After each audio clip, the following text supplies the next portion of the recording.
territórios, né, se o sujeito se constitui no território, conforme Milton Santos e tudo aquilo que está nas políticas do SUS, trabalhar com vários territórios, né, várias comunidades, essa noção de território ampliado, coloca o psicólogo numa posição, muitas vezes, de que ele está emanando, né, entre aspas, emanando interdisciplinaridade aonde ele circula.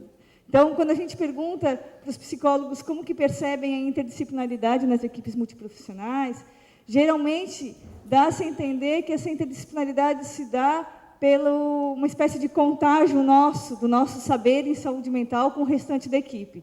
Como se a gente fosse ensinar aos demais como acolher alguém com dificuldade,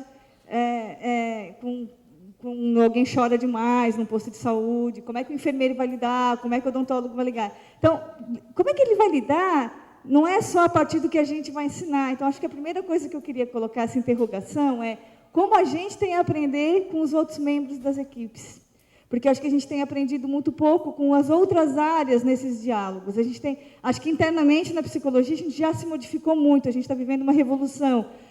As pessoas não se preocupam mais tanto em se formar estritamente na psicanálise, na gestalt, no psicodrama, etc. Acho que isso a gente está rompendo devagarinho, porque a gente está tendo que dialogar entre nós mesmos, né, na psicologia. Então, a gente trabalha muito bem em equipe de psicólogos, né? Mas quando a gente tem que falar com os outros, das outras áreas, tem sido muito difícil, né? A percepção que eu tenho tido, porque, em geral, está se criando uma dificuldade no país também de implantar determinadas políticas, e isso não é só da nossa área, né? Eu estou trazendo o debate para a nossa área, para a gente pensar no que podemos melhorar nisso. Mas, evidentemente, não é uma dificuldade só nossa, é uma dificuldade que o país está vivendo, pela velocidade que as coisas estão indo, esses inúmeros tensionamentos e ameaças de retrocesso do que a gente já ganhou na reforma psiquiátrica, inclusive com a internação compulsória, que a Daniela falou há pouco, né? Então, existem pontos críticos que têm nos motivado a entrar, muitas vezes, em posições de defensiva e que dificultam esse trabalho. Então, eu acho que a atenção básica, além de ser um lugar organizador da rede, a atenção básica é, em si, o doce de coco do serviço substitutivo. Sem atenção básica organizada, o hospital não consegue mandar para casa um paciente que cometeu suicídio com segurança, porque não sabe o que vai encontrar no seu local de moradia, né? Os CAPs têm dificuldade do diálogo com o território, porque hoje o que a gente tem NASF é um projeto belíssimo.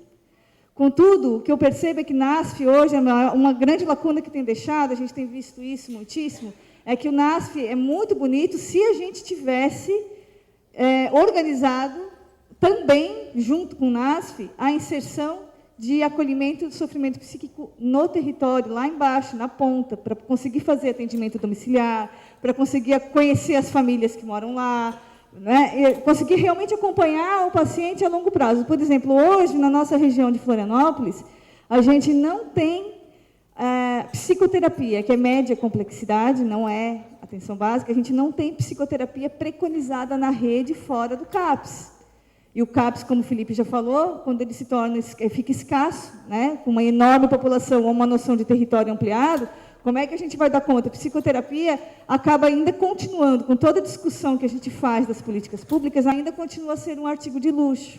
Quando um gestor chega a nos dizer que não é necessário, por exemplo, um paciente suicida que volta para casa ter atendimento, ela chegou a encontrar essas respostas na pesquisa, não foi? Então, que alguns gestores respondiam que o paciente não tinha encontrado acolhimento em saúde mental no seu município ainda, porque não haviam concordado com o encaminhamento do HU. Então, são coisas para a gente pensar do quanto as nossas questões da clínica em saúde mental, no âmbito da rede psicossocial, estão sendo discutidas profundamente. Porque essa é uma discussão contemporânea que a gente precisa encarar de frente nos próximos... Eu penso que o próximo desafio para a implantação da reforma psiquiátrica, a gente discutir o quanto é necessário esse acolhimento, né? E de trabalhar em cooperação na equipe. E já o psicólogo sabe que não é de sua propriedade o sofrimento humano, né? O sofrimento, alguém que chega sofrendo, não é só o psicólogo que vai acolher o sofrimento psíquico na porta de entrada. Isso nós já sabemos. Então, isso já está, inclusive, preconizado. Isso é reconhecer o sofrimento psíquico, todo mundo da equipe precisa saber fazer. Eu acho que nós, na psicologia, temos dificuldades de entender até onde vai a nossa caminhada na atenção básica com isso e até onde é o papel dos outros profissionais. Disso depende também a gente ajudar, enquanto categoria, a desenhar as próximas políticas públicas. Digo isso porque, acho que alguns daqui já sabem, eu defendo veementemente que o psicólogo tem que estar no território, num território menor. Há descrito como um território subjetivo. Para isso, a gente tem psicologia social acumulada há muitos anos. Muitas pesquisas no país em psicologia social, que agora vêm corroborar o que a gente está dizendo nas teorias todas de acolhimento e dificuldades de trabalho mais profundo na clínica. Que é o quê? Quando eu vou trabalhar com um sujeito num território, se o território é subjetivante, se o território é como se constitui o sujeito, seu modo de subjetivação está num território, eu não posso tornar esse território tão ampliado e colocar ali 10, 12 bairros para um psicólogo circular na segunda-feira no leste, na terça-feira no sul. Não tem como ele ter noção de território se a gente estiver adotando categorias que são a partir da subjetivação, de como o sujeito se constitui como sujeito, ou seja, quais são os atores sociais da sua comunidade, como que ele circula nas redes da comunidade. O psicólogo não tem a menor condição de fazer isso com esse desenho. Então, quando a gente fala que fazer uma clínica eficaz na atenção básica, para além de passar os olhos e dar conta, para a gente dar conta, eu acho que a gente tem que fazer essa defesa. Essa é uma defesa que vem alguns teóricos fazendo no país também, não sou só eu. Algumas pessoas vêm defendendo. A gente já passou por um momento de desconstrução da ideia de clínica no país. A gente teve colaborações de inúmeros trabalhos que também ajudaram a gente a encontrar esse lugar nas redes de atenção psicossocial enquanto psicologia. Mas agora a gente está num segundo momento, acho que é uma segunda etapa, em que a gente sabe que não vai fazer, pelo menos tem propostas curriculares no país todas pipocando, de formar para uma clínica não psicopatologizante, que não seria esse tipo de clínica que a gente faria, mas também a clínica que se faz só a partir de circular nos diferentes territórios dos NASFs, coloca o psicólogo num lugar de impotência, né? E aí a gente acha que não é suficiente. Aí o gestor nos diz que nós não somos necessários. Porque, claro, se é para eu passar um dia em cada comunidade olhando por cima, não muda muito a visão de ambulatório. Eu não sei se aí está a reforma psiquiátrica, essa é a questão, né? Se a reforma psiquiátrica esperava um outro olhar que não fosse focado na doença, mas na pessoa, então a gente vai para as comunidades com uma velocidade tão grande, com territórios tão ampliados assim, a gente dá conta de enxergar essa pessoa no território? Então, são questões para a gente colocar. Eu coloquei elas de outra forma aqui nos slides, né? Trazendo um pouco da concepção de saúde mental, porque penso que a categoria de saúde mental nos coloca numa panela muito grande, né? Cheia de coisas. Então, essa ideia de que tudo é saúde mental e que todo mundo pode. Então, tem, dentro do campo da interdisciplinaridade, alguns profissionais vão fazer a clínica da saúde mental, especificamente o manejo clínico. Outros vão fazer acolhimento clínico, mas não vão fazer o manejo. Eu acho que isso tem diferença de especificidade de profissão. Mas todos nós estamos sobre algumas premissas básicas do que nos coloca no campo da saúde mental, os vários profissionais das equipes. Por exemplo, supõe-se que saúde mental não separa mente e corpo, né, que adota uma visão total de sujeito para além do dualismo cartesiano. Então, essa ideia de saúde mental, ela se constitui por uma questão de vocábulo no âmbito das lutas, dos movimentos sociais. Se adotou nomenclatura saúde mental no sentido de se opor à doença, né, doença mental. Mas eu acho que é preciso a gente superar um passinho a mais, que até eu vejo muitos alunos de graduação que comentam que, bom, mas aí a saúde mental é mente e corpo. Não é mente e corpo, né? Não existe uma saúde só da mente. Então, na verdade, essa nomenclatura a gente usa, e como dizia Foucault, né, que as palavras elas não se constroem à toa, a gente não vai suprimir vocábulos assim, do ponto de vista da história, mas eu acho que é importante entender que a premissa epistemológica, a concepção que está por detrás, não é dualista, tá? É uma visão de um sujeito como todo, que outra premissa que nos coloca é que toda prática em saúde mental no território, ela é ela é um trabalho que está em corresponsabilidade. Acho que a diferença fundamental de estar no NASF para um psicólogo e estar num hospital geral ou num hospital psiquiátrico é que no NASF o paciente é de todos nós. Ninguém é dono do paciente, a rigor na lei. Isso é lei. Né? Todo mundo é corresponsável. No hospital geral, o paciente entra ou sai por assinatura médica. Quem dá alta é o médico. Isso nos coloca com uma outra relação na equipe. Por mais que a gente faça a discussão do SUS, essa é a questão palpável. Você não tira um paciente do hospital sem, com o teu olhar, ou bota, ou tira, você é escutado, você dá parecer. E dentro do NASF, nas equipes multiprofissionais, a gente faz reuniões, a gente é parte da equipe, define junto, e todas as ações são de corresponsabilidade. Não há o paciente não é de ninguém, exclusivamente. E isso é uma novidade incrível para o trabalho e nos coloca no campo da saúde mental, incrível do ponto de vista histórico. Né? Então, mas há alguns anos a gente já vive isso. Não sei se fomos formados para isso, a nossa geração, mas as próximas espero que sejam. Então, a gente está trabalhando para isso. Eu passei, acho que errado, sei lá, paguei. Bom, quero dizer, então, com isso, que saúde mental se opõe à ideia de mente saudável, ali risquei, né, porque é uma noção muito equivocada que se tem. Alguns daqui podem não acreditar, que quem trabalha muito tempo com essas teorias acha, não, claro, é óbvio que não, mas eu já vi muita gente fazer esse tipo de confusão, então acho que sempre vale a pena mencionar. E que, portanto, a saúde mental ela não pode ser definida, assim, como alguém perguntou hoje pela manhã, o que nos coloca como profissional de saúde mental, alguém tinha perguntado, né?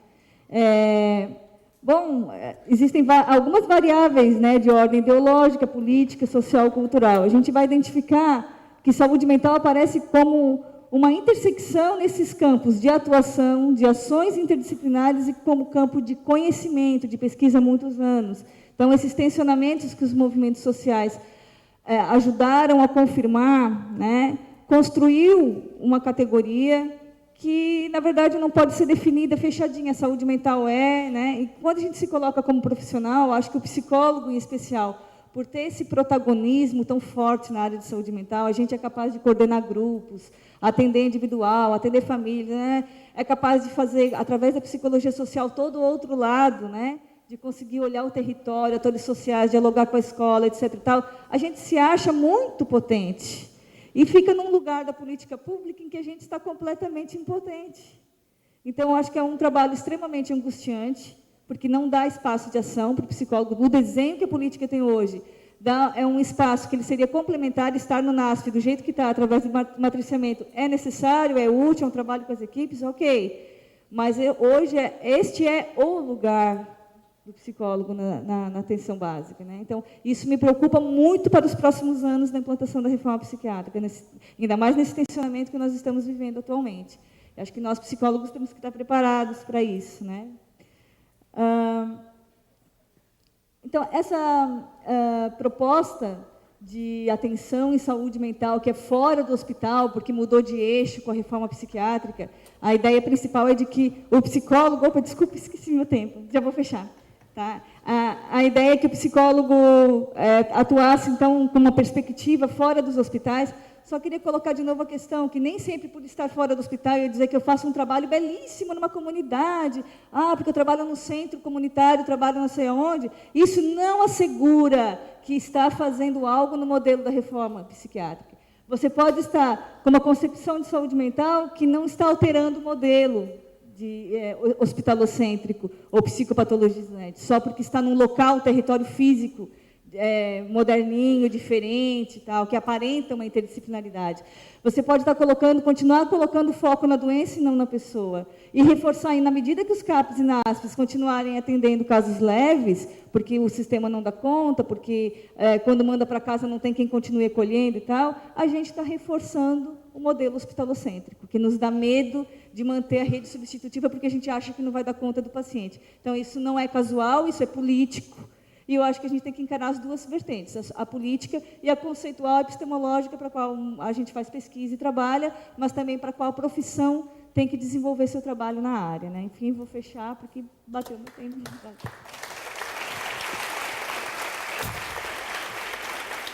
Agora, representando o Sereste, Mareli Fitzenreuter. Ela atua na gerência das unidades de vigilância em saúde, as GUVs, atua também na Secretaria Municipal de Saúde, da Prefeitura Municipal de Joinville. Bom dia. Já que eu vou falar sobre o Sereste e um pouquinho de saúde do trabalhador, quero lembrar que estamos todos aqui trabalhando sob pressão, né, que é uma característica, né, do mundo do trabalho. Então, inicialmente, eu quero, né, parabenizar e agradecer ao Conselho Regional de Psicologia, né, por mais essa oportunidade, né, desses encontros e reencontros na tentativa de mobilizar-nos, né, mobilizar a categoria para esse engajamento político, ético e técnico dos psicólogos, né, principalmente. Bem, e a minha aposta, apesar do tempo, é tentar semear, né, já que estamos num seminário, é semear também na rede de atenção psicossocial e na rede de atenção em saúde a Política Nacional de Saúde do Trabalhador, né, que, apesar de ser instituída somente em agosto de 2012, ela já está em construção pelos movimentos sindicais, pelos movimentos populares, pela reforma sanitária já no tempo do SUS, né? Lá em 86 foi falado sobre isso, tivemos uma primeira Conferência Nacional de Saúde do Trabalhador, mas enquanto política pública a partir de agosto de 2012.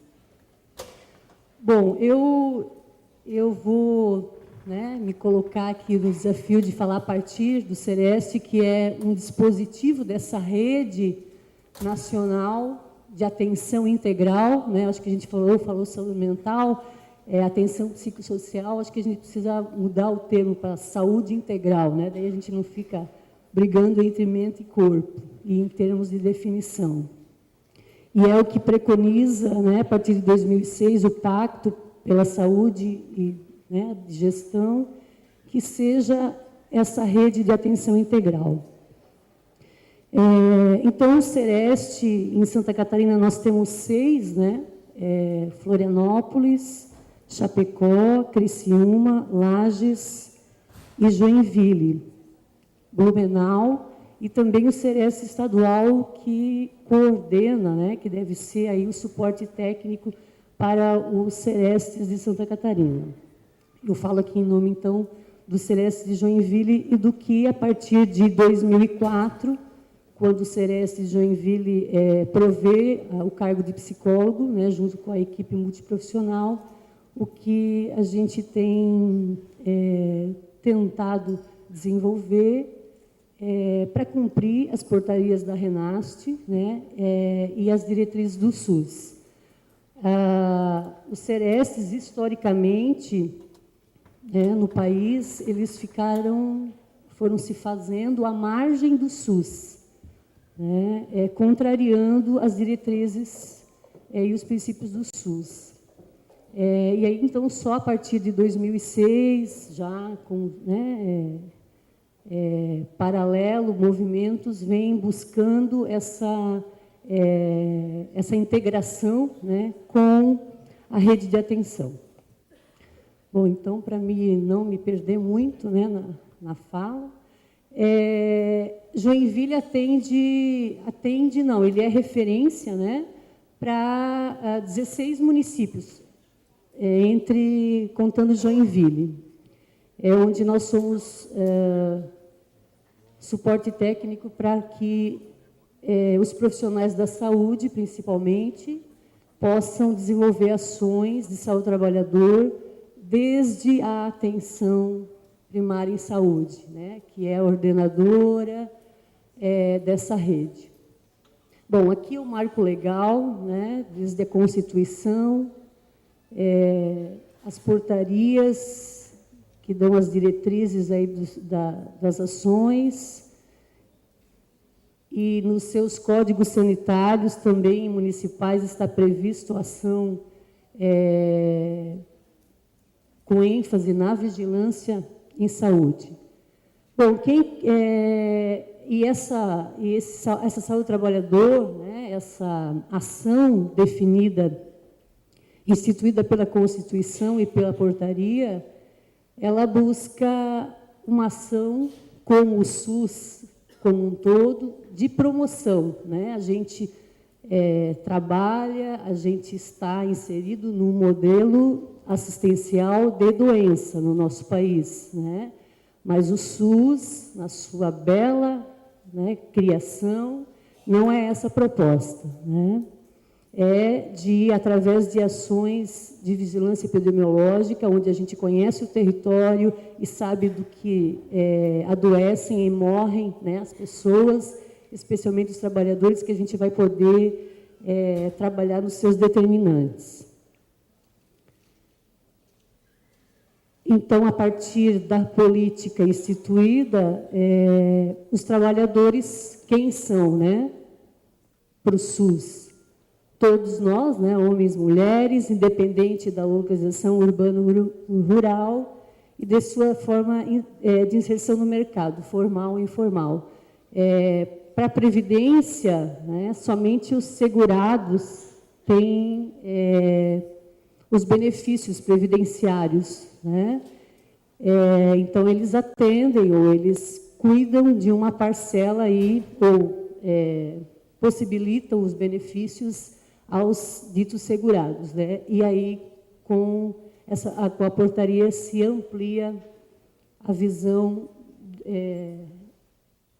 em relação a quem são os trabalhadores.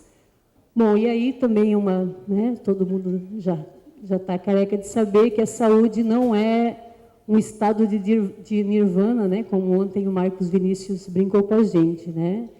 É determinada pelas condições de vida, pelas condições de trabalho, pelo lazer, pela educação, pelo transporte, pelo acesso a todos os serviços que vão condicionar e determinar a nossa saúde. Bom, aqui, né, também não preciso me alongar, dentro da rede de saúde instituída, regulamentada, né, que compõe a Lei 8080 do SUS, foi regulamentada só 21 anos depois, né, só em 2011. E aí, com essa incumbência, né, de promover também a saúde do trabalhador desde a atenção primária, mas também dentro da rede de atenção psicossocial, já que, como, né, o Felipe mencionou, não se atende diagnósticos, mas né, a consequência do abalo, a consequência nos casos de assédio moral, né, com certeza à tarde, na mesa da tarde, vai ser o professor Roberto talvez fale nisso, né? Mas a questão das violências relacionadas ao trabalho, a questão do assalto e as consequências para o psiquismo, né, e para a saúde integral dos trabalhadores. Bom, essa rede de atenção define, né, o conjunto de ações e serviços. A RENASES é a relação dessas ações e serviços que o SUS oferece ao usuário para o atendimento dessa integralidade na assistência. E a saúde do trabalhador na RAPS, né, na Rede de Atenção Psicossocial, ela também está colocada lá para as ações de identificação dos transtornos, né, como é assim definido na lista, né, de doenças relacionadas ao trabalho, na identificação, no acolhimento e no tratamento e acompanhamento das pessoas com transtornos mentais. A questão da professora que falou da dependência química, né, temos visto muito a questão do alcoolismo relacionado ao trabalho e também as tentativas de suicídio, que muitas vezes, né, ainda nós temos dificuldades de identificar e de relacionar os quadros aí de tentativas relacionadas ao trabalho. De tentativas de suicídio, que por conta, né, da organização, não do trabalho em si, né, porque o trabalho a gente aprendeu que enobrece o homem, né, que né, tanta coisa boa do trabalho. Então, não é só o trabalho, mas também, no caso dos nossos usuários, né, também a ausência dele, né? A ausência desse papel, eu sou isso, eu faço aquilo. Então, tanto a presença como a ausência do trabalho também pode ter consequências aí na nossa saúde. E também a questão da vigilância nos ambientes de trabalho, que também é desenvolvido e que aí é a ênfase central do Serestes, né, esse desafio, como a portaria que define as atribuições do Serestes. Ela foi republicada, renovada, reeditada em 2009, e aí mais ratificada pela portaria em 2012. O Serestes tem também se adequado a essa ênfase na vigilância em ambientes e também identificar os processos de trabalho. Então, o psicólogo entra aí para a questão de pensar, junto com a sua equipe multiprofissional, que é o médico clínico ou o médico do trabalho, que geralmente integra as equipes do Sereste, fisioterapeuta, fonoaudiólogo, enfermeiro, muitos deles têm assistente social ou terapeuta ocupacional. Mas o desafio é terminar no tempo, né? Bom, a integralidade também, nesse modelo do SUS, precisa pensar a assistência, que já é, por si só, né, um desafio a nós todos, e essa vigilância, né, que não é só gerar dados, né, como todos da atenção básica precisa preencher lá quantos que atenderam, idade, nome, né, o pessoal acho que da enfermagem também, toda a equipe precisa produzir dados, mas esses dados ficam lá na gaveta ou lá no computador que ninguém consegue acessar para a gente conhecer realmente o território e saber quantos F20, né? Quanto F400, quanto F não sei o que lá, tem naquele território para a gente pensar em educação em saúde, que é a nossa missão.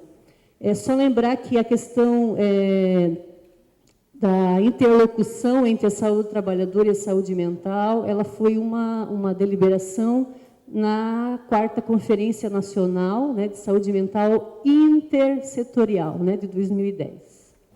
Então, atender, né, e acolher aquela pessoa, aquele usuário, também perguntando para ele o que ele faz, né, e como é que ele faz o trabalho dele, e em que condições, é algo que a gente precisa internalizar, né, integrar nas nossas ações, que a gente vê só, mas o que a sua mãe, seu pai, ou o que aconteceu na sua infância, a gente aprendeu isso na faculdade, né? Graças a Deus que a gente tem aí mudado muito a formação e tem incluído os determinantes sociais, né, também no processo de saúde e doença da gente.